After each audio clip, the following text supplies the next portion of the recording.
Golden afternoon light streamed through the windows of Bloom and Blossom, the small flower shop that had been in Lauren's family for 3 generations. She arranged pink roses in a crystal vase, her hands moving with practiced ease despite the knot of anxiety in her stomach. Tomorrow was her 10-year high school reunion. Tomorrow she'd face everyone who'd predicted she'd never amount to anything. And tomorrow she'd see Derek, her ex-fiancé who'd left her for someone more ambitious 3 years ago. The bell above the door chimed. Lauren looked up and saw him walk in. The mechanic from the auto shop 2 blocks over.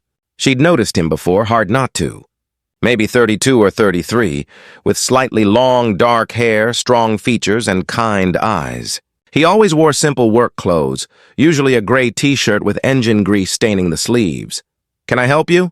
Lauren asked, trying to sound professional despite her frazzled state. He looked around the shop, seeming almost uncomfortable among the delicate flowers. "I need something for my sister." "Her birthday? What is she like?" "Honestly, I have no idea," he admitted with a self-deprecating smile. "I'm terrible at this kind of thing." Lauren couldn't help but smile back. There was something genuine about him, something refreshing after the polished superficiality she'd been dreading at tomorrow's reunion. "Let me help," she said, moving around the counter. She showed him several arrangements, asked questions about his sister, and finally settled on a beautiful mix of white lilies and pink tulips. "Perfect," he said. "You're good at this." "Family business," Lauren replied. 3 generations of knowing flowers. As she wrapped the arrangement, the anxiety about tomorrow crashed back over her. The pitying looks, the whispered comments. Derek showing off his new girlfriend who was apparently some hotshot lawyer. "Are you okay?" the mechanic asked, noticing her distress. Lauren looked at this stranger with kind eyes and made a decision that was either brave or completely insane. "Can I ask you something crazy?" she said. He tilted his head. "Sure. Can you pretend to be my boyfriend for a day?" "Tomorrow, just a few hours. I have my high school reunion and my ex will be there and everyone thinks I'm this failure who runs a dying flower shop and I just need—" She stopped, mortified. "I'm sorry." That was ridiculous. Forget I said anything, but he didn't laugh. Didn't look at her like she was crazy. He just studied her face thoughtfully. "What would this involve?" he asked, just showing up. "Looking like you care about me. Maybe hold my hand. Nothing weird, I promise. I'd pay you. $100 for 4 hours?" She knew she couldn't really afford it, but the thought of facing tomorrow alone was unbearable. The mechanic was quiet for a moment. Then he said, "I'll do it. But you don't need to pay me." "Really?" "Really, I'm Ethan, by the way." "Ethan Cole." "Lauren Bennett," she replied, relief flooding through her. "Thank you. Seriously, you have no idea what this means." They exchanged numbers and made plans to meet the next evening. After Ethan left with the flowers, Lauren's best friend Maya emerged from the back room where she'd been listening. "Did you just hire a fake boyfriend?" Maya asked, eyebrows raised. "I think I did," Lauren admitted. "Is that completely pathetic?" "It's either pathetic or brilliant," Maya said. "We'll find out tomorrow." The next evening, Lauren changed outfits 5 times before settling on a pink floral dress that made her feel pretty, but not like she was trying too hard. She was touching up her lipstick when the doorbell rang. She opened it and froze. Ethan stood there, but not the Ethan she'd expected. Gone were the grease-stained work clothes. Instead, he wore dark jeans and a fitted gray Henley that showed off a physique that suggested gym memberships and personal trainers. His hair was styled, his jaw freshly shaved. He looked expensive in a way that didn't match a mechanic's salary. "You clean up nice," Lauren managed. "So do you," Ethan replied. His smile was warm, genuine. "Ready for this?" The reunion was at the Riverside Hotel, the fanciest venue in town. Lauren's stomach churned as they walked in. The ballroom was decorated with their school colors, and everywhere she looked, she saw people who'd moved on to bigger things. Lawyers, doctors, business owners in the city. And there was Derek, holding court near the bar with his new girlfriend attached to his arm like an expensive accessory. "That's him?" Ethan asked quietly. "How did you know?" "You looked like you'd seen a ghost. Also, he keeps glancing over here like he's trying to figure out who I am." Ethan took Lauren's hand. His palm was warm, calloused in a way that reminded her he worked with his hands. but there was a confidence in the way he moved through the room that seemed at odds with a small-town mechanic. Lauren Bennett, a woman approached, all fake enthusiasm. Jessica Hart, who'd been head cheerleader. I heard you were still running your little flower shop. How sweet that you're keeping it in the family.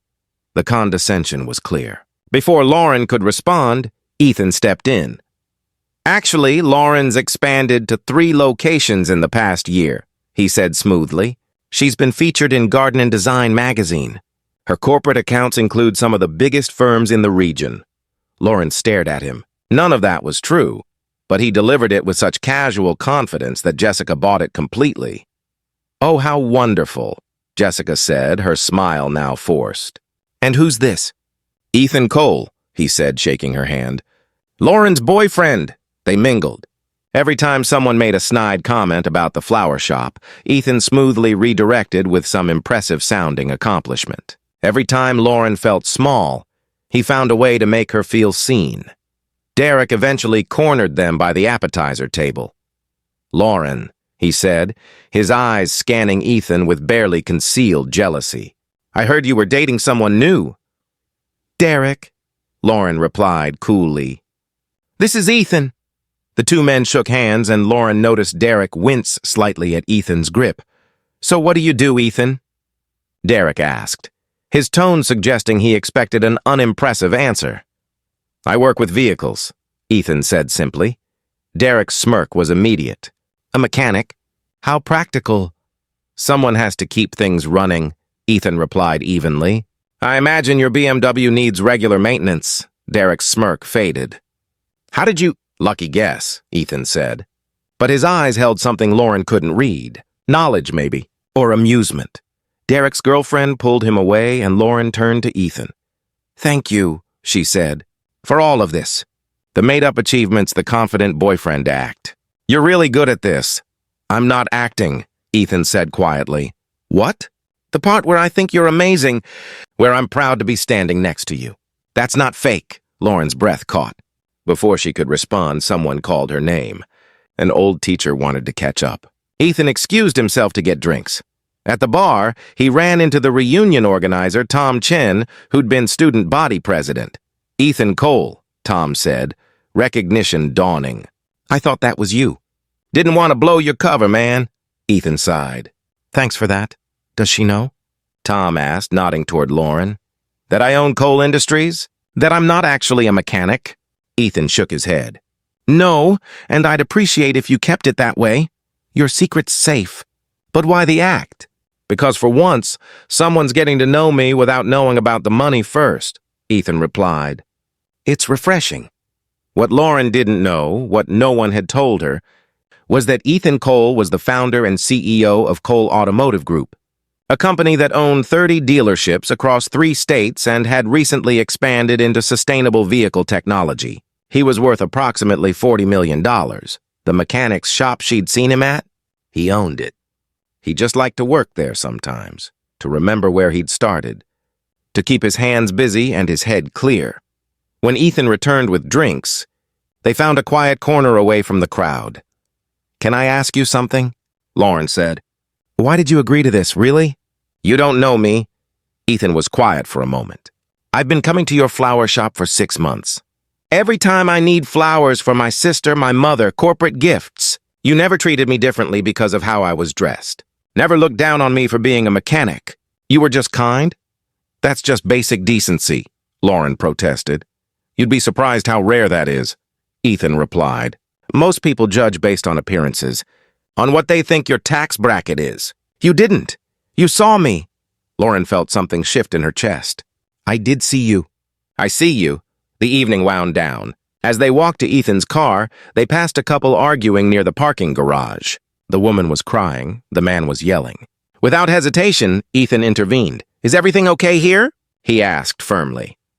The man turned, ready to tell Ethan to mind his business. But something in Ethan's stance, his tone, made him think better of it. We're fine, the woman said quickly. Thank you. They watched until the couple separated, the woman calling a cab while the man stormed off. You didn't have to do that, Lauren said.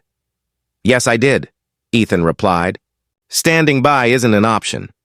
They drove back to Lauren's apartment in comfortable silence. At her door, Lauren turned to thank him. "This was supposed to be fake," she said. "But it didn't feel fake." "Because it wasn't," Ethan said. "Not for me?" He leaned in and kissed her. Gentle, sweet, asking rather than demanding. Lauren kissed him back, and it felt like coming home. Over the next month, they saw each other regularly. Coffee dates, dinners, long walks through the park. Lauren still believed Ethan was a mechanic, and he couldn't quite find the moment to tell her the truth until the day she needed flowers for a corporate event, and the client turned out to be Coal Industries. Lauren arrived at the headquarters with her delivery van, walking into a gleaming lobby that screamed money and power. The receptionist directed her to the executive floor, where she found Ethan in a corner office, wearing a tailored suit, reviewing contracts with his management team. He looked up and saw her frozen in the doorway, her arms full of flowers.